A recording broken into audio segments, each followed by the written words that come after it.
Ciao locuitorilor, acum am venit la lucru și sincer mă pregătesc să fac un intro pentru voi. Am așa o idee, probabil o să o vedeți sau nu. E gen,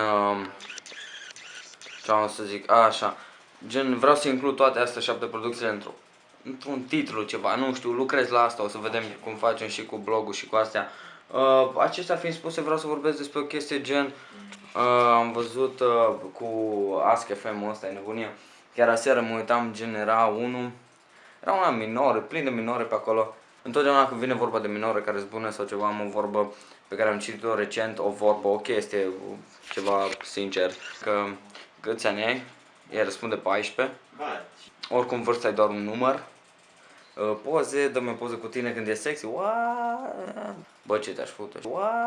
Mi-e foarte greu să o scot. Ea zice, și închisoare e doar o cameră. Se pare genial.